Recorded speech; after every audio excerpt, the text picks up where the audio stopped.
Magandang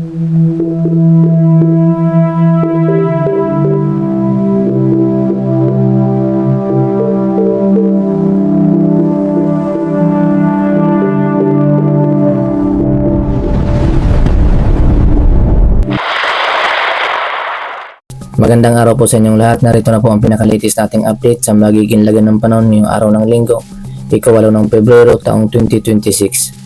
Sa kasalukuyan nga po ang bagyong Basyang na ating minomonitor sa may kanlurang bahagi ng Visayas na kung saan huling namataan sa area ng Negros Occidental ay kasalukuyan na nga po na nandito sa area ng Antique, na kung saan isa na lamang po itong low pressure area.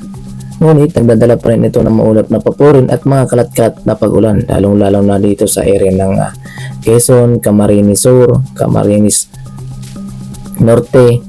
Dahil po yan sa associated pa rin po yan sa isang weather system natin na hanging amihan or northeast monsoon, na kung saan base sa pinaka-latest satellite image natin na inyong makikita na siyang pangunahing nakaka-apekto sa area ng Oriental Mindoro, Marinduque, Romblon at kabilang dito sa area ng Laguna at Batangas, na kung saan ito ang siyang nagdadala ng maulap na papurin. Kaya naman dahil po sa epekto ng hanging amihan at low pressure area na naging ganap na bagyong Basyang, may nakatas pa rin po tayong weather advisory or babala sa mga malalakas na pag-ulan na maaring maranasan ngayong araw, na possible umabot pa rin ng 50 to 100 mm na pag-ulan dito sa may Quezon, Camarines Norte at kabilang sa Oriental Mindoro, na kung saan may inaasahan tayong localized flooding or mga banta na mga pagbaha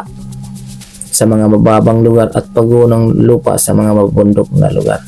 Samantala, bukod pa nga rin po dito sa bagyong Basyang na naging low pressure area na lamang, may panabago po tayong namamataan na sinyalis ng pagbuo ng masamang panahon. Kaya naman may roon po tayong low pressure area sa labas ng ating Philippine Area of Responsibility na minomonitor, na kung saan makikita nga po natin na siyang may mga sirkulasyon na nga po ito na siyang dahilan na masabi natin na isa itong low pressure area dahil sa pagbuo ng masamang panahon.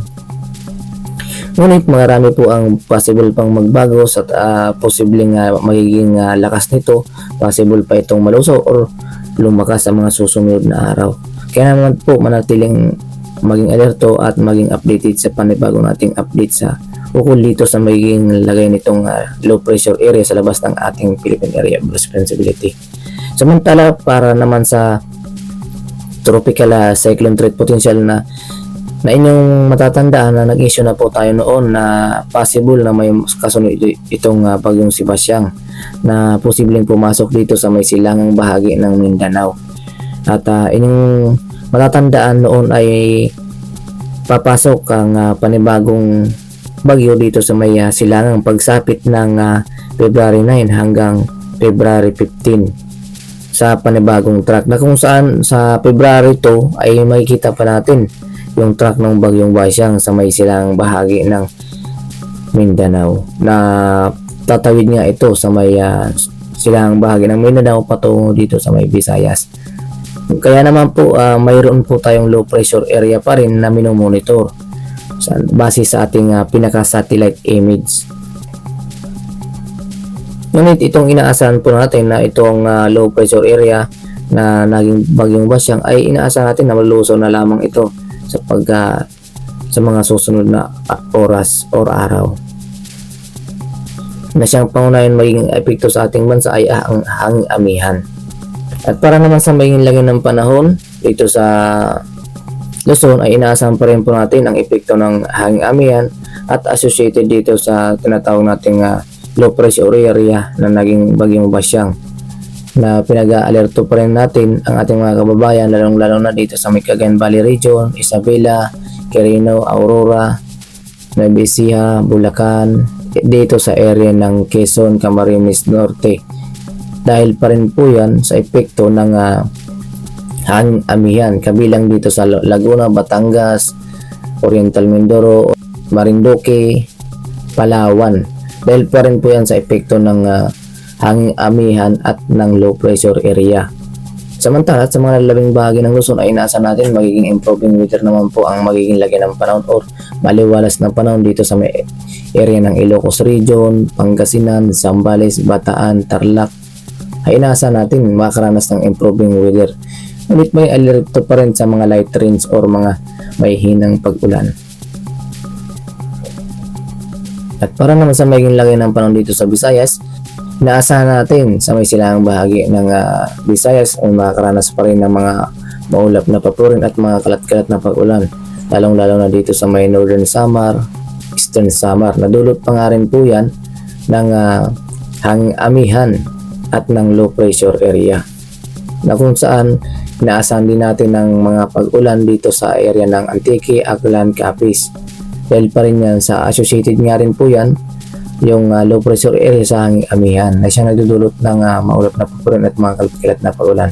Samantala, sa malalalabing bahagi ng Visayas ay inaasahan natin makakaranas ng improving weather dito sa may area ng Leyte, Bohol, Cebu, Negros Oriental, Negros Occidental, na kung saan maliwalas na panahon ng ating inaasahan kabilang dito sa may Siquijor.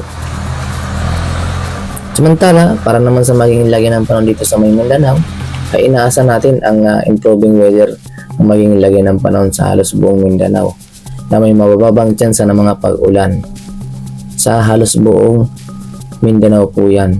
Kaya naman asahan po natin ang maliwalas na panahon ngayong araw na improving weather.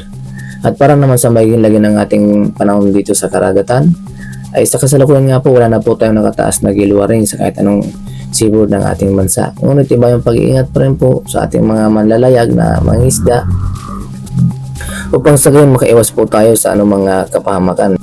At yan nga po ang pinaka-latest update natin sa magiging lagay ng panahon ngayong araw ng Linggo. Para sa mga karagdagang impormasyon at mga detalye, manatiling maging alerto at maging updated sa mga panibagong update na aming ilalabas upang sa gayon maging alerto pa rin ang ating mga kababayan sa mga banta ng mga pagbabago ng panahon sa ating bansa.